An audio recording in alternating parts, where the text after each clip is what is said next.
दोस्तों, अगर आपने इस वीडियो के ऊपर क्लिक किया है तो इससे एक बात तो बिल्कुल क्लियर हो जाती है कि आप भी इंडियन आर्मी के दीवाने हैं और आपने भी कभी ना कभी इंडियन आर्मी ज्वाइन करने का सपना जरूर देखा होगा और आप उसको साकार करने की पूरी मेहनत भी कर रहे होंगे।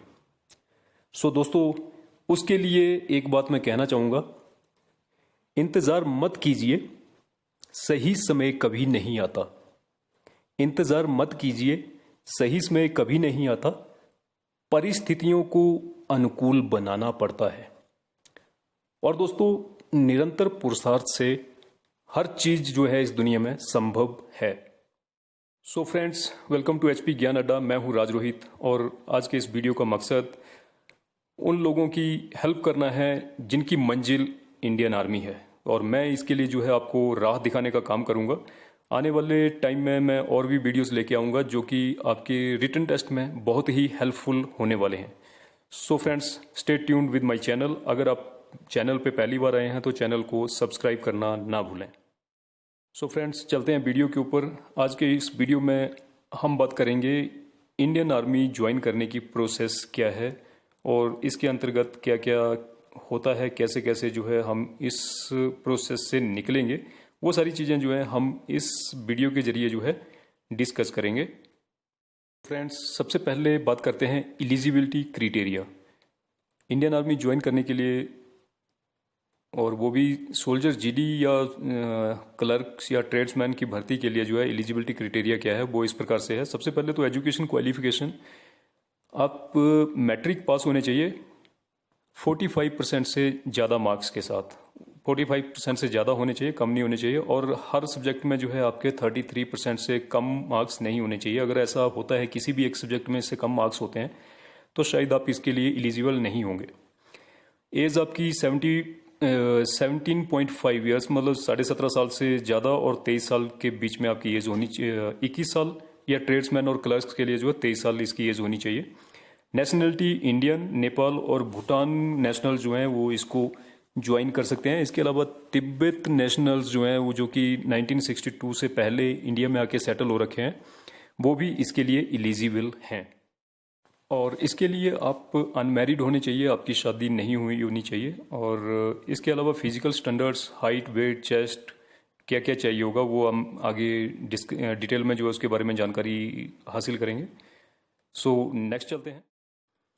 दोस्तों, भर्ती की प्रोसेस क्या है पूरी, वो हम यहाँ पे कवर करेंगे। सबसे पहले तो जब आप भर्ती के लिए जाते हैं, उससे पहले तो आपको ऑनलाइन अप्लाई करना पड़ेगा। आज की डेट में ऑनलाइन आप अप्लाई करोगे और आपको जो है वेन्यू और डेट जो है आपको बता दी जाएगी, आपके ईमेल पे भेज दी जाती है, या आपको आपके मोबाइल नंबर पे मैसेज भेज दिया जाता है कि आपको कहाँ भर्ती के लिए आना है। और उसके बाद वहाँ पे पहुँचने के बाद जो प्रोसेस है वो इस प्रकार से है। सबसे पहले आपके डॉक्यूमेंट्स चेक किए जाएंगे। कौन कौन से डॉक्यूमेंट्स चाहिए आपको वो मैं आगे बताऊंगा इसके बारे में डिटेल्स में। नेक्स्ट नंबर पे आपकी फिजिकल मेजरमेंट्स होंगी और फिर आपका फिजिकल फिटनेस टेस्ट होगा। ये आगे पीछे हो सकता है, कई बार फिजिकल फिटनेस टेस्ट पहले हो जाता है, कई बार फिजिकल मेजरमेंट जो है वो पहले होती है। अगर आप फिजिकल टेस्ट पास कर लेते हैं तो उसके बाद आपका मेडिकल एग्जामिनेशन होगा, और मेडिकल आपका हो जाने के बाद जो है आपको रिटन एग्जामिनेशन के लिए जो है बुलाया जाएगा। वो मेडिकल होने के बाद जो है 21 दिन से लेकर 30 दिन का टाइम रहता है। उसके बीच में जो है आपका किसी भी महीने के लास्ट चौथे संडे को ये जो है आपका टेस्ट होता है, चौथे संडे को। इसमें मार्च, जून और सितंबर या फिर दिसंबर महीना छोड़ के बाकी जितने महीने हैं उनके चौथे संडे को जो है आपका रिटन टेस्ट होता है। रिटन टेस्ट हो जाने के बाद मेरिट लिस्ट तैयार की जाती है, और अगर आपका नाम मेरिट लिस्ट में आ जाता है तो उसके बाद जो है आपको बीआरओ या जेडआरओ जहाँ भी है आपको बुला के वहाँ पे आपके डॉक्यूमेंट्स जमा करके आपको जो है कंसर्निंग सेंटर, जहाँ पे जिस भी सेंटर में आपकी डिप्लॉयमेंट की जाती है, जिस सेंटर में आपको भेजा जाएगा, उस सेंटर में जो है आपको भेज दिया जाएगा दोस्तों। सो फ्रेंड्स, ये प्रोसेस थी इसकी। अभी प्रोसेस को जो है हम डिटेल में जानेंगे आगे, कैसे कैसे जो है डॉक्यूमेंट्स कौन कौन से चाहिए, फिजिकल मेजरमेंट क्या क्या है। सो डॉक्यूमेंट्स की बात करते हैं। इसमें आपका matric certificate age a birth certificate, आपकी डेट ऑफ बर्थ का जो प्रूफ है वो आपका मैट्रिक सर्टिफिकेट लिया जाता है। उसके बाद 10th या 10+2 की जो आपकी मार्क्सशीट है वो चाहिए। उसके अलावा करेक्टर सर्टिफिकेट जो कि आपके विलेज हेड या सरपंच जो होता है हमारी तरफ, उसके द्वारा साइन किया हुआ होना चाहिए। इसके अलावा डोमिसाइल सर्टिफिकेट बनता है, एक आपका तहसीलदार या एसडीएम बनाते हैं, वो आपका तैयार होना चाहिए। एक आपका कास्ट सर्टिफिकेट बनेगा। और उसके अलावा अगर आप किसी डिपेंडेंट हैं किसी सोल्जर के, एक्स सर्विसमैन के, या फिर आप किसी बार विडो के या किसी शहीद के बेटे हैं, तो आपको डिपेंडेंट सर्टिफिकेट जो कि रिकॉर्ड से साइन किया हुआ होना चाहिए, वो आपको चाहिए।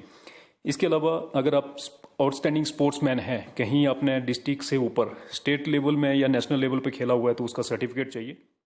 और अगर आप एनसीसी कैंडिडेट रहे हैं तो आपको एनसीसी का certificate, A B C category का जो भी सर्टिफिकेट आपके पास है अवेलेबल है, वो उस सर्टिफिकेट, और इन सभी जितने भी सर्टिफिकेट मैंने आपको अभी तक बताए हैं, इनकी आपको 3-3 कॉपीज चाहिए होती हैं। और इसके अलावा पासपोर्ट साइज फोटोग्राफ्स चाहिए आपको। ये मिनिमम आपके पास जो है 16 फोटोग्राफ्स जो है होने चाहिए, वो अलग अलग जगह पे जो है वहाँ पे यूज़ होते हैं। तो ये सारी चीज़ें जो है आपके पास, ये सारे डॉक्यूमेंट्स जो है आपके रेडी होने चाहिए किसी भी भर्ती में जाने से पहले। So next friends, physical measurements क्या क्या चाहिए। तो फिजिकल मेजरमेंट्स जो है दोस्तों, हाइट की कैटेगरीज इस प्रकार से हैं। अगर आप JNK, HP, UK और हिल्स ऑफ पंजाब का जो हिली एरिया है उसके कहीं रहने वाले निवासी हैं, तो आपकी जो हाइट है 163, 164 जो है ली जाती है। और नॉर्थ ईस्ट स्टेट जिसमें कि सिक्किम भी इंक्लूड है, नॉर्थ ईस्ट में 7 स्टेट्स हैं और उसके अलावा सिक्किम इसमें इंक्लूडेड है, तो यहाँ की हाइट जो आपको 160 सेंटीमीटर चाहिए। लद्दाख के अगर आप रहने वाले हैं तो लद्दाख में जो है 158 सेंटीमीटर ली जाती है। गोरखाज जो हैं, चाहे इंडियन है या नेपाली हैं, उनकी हाइट जो है 157 सेंटीमीटर।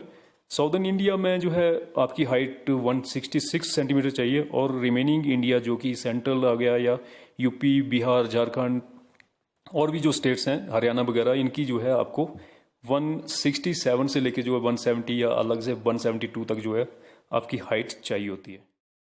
इसके आगे बात करते हैं दोस्तों वेट की। वेट दोस्तों जो है अलग अलग स्टेट के हिसाब से वेट भी वरी करता है, परंतु वेट जो है आपका वो 48 टू 50 केजी के बिटवीन चाहिए होता है। कि कुछ स्टेट में जो है 48 केजी है, कुछ में जो है 50 केजी है।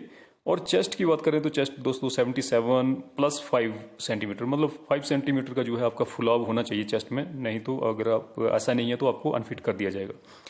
अभी फिजिकल फिटनेस टेस्ट की बात करते हैं दोस्तों, तो सबसे पहले तो नंबर 1 पे आता है आपका 1 माइल रन होता है, मतलब 1600 मीटर की आपको रनिंग करनी होती है, जो कि टाइमिंग आपका जो है होता है 5 मिनट 30 सेकेंड का, जो कि अगर आप इसमें करते हैं तो 60 इसके मार्क्स मिलते हैं आपको।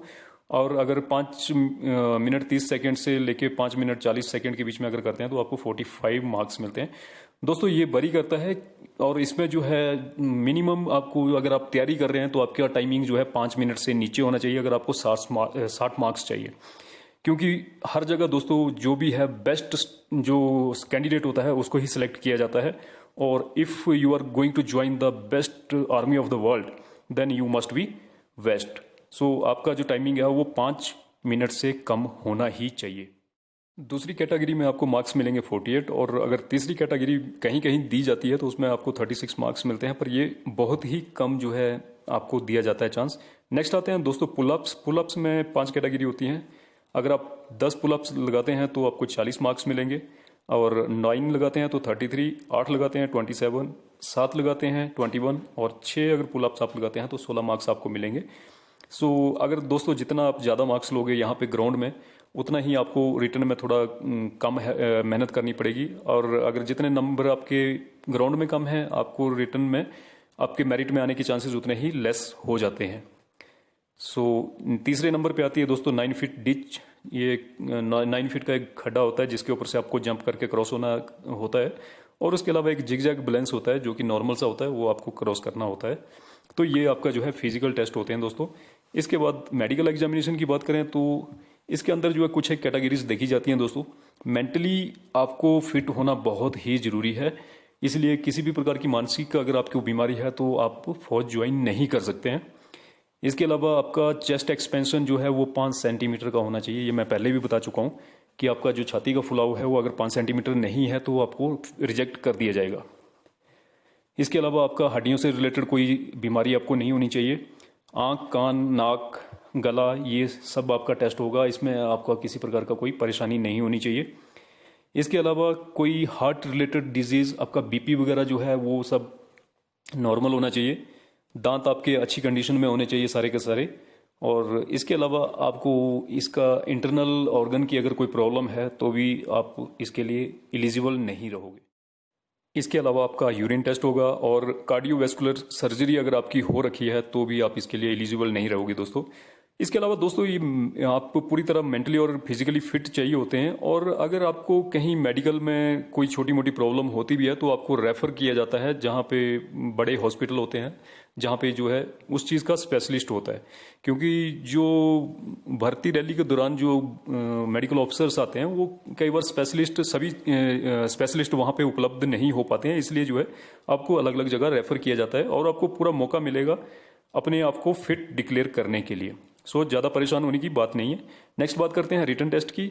तो रिटन टेस्ट जो है दोस्तों कॉमन इंट्रेंस एग्ज़ाम होता है, और ये मैंने आपको पहले बताया कि मेडिकल होने के बाद जो है 21 से 30 दिनों के बीच में जो है आपका होता है, और ऑलमोस्ट चौथे संडे को ही होता है।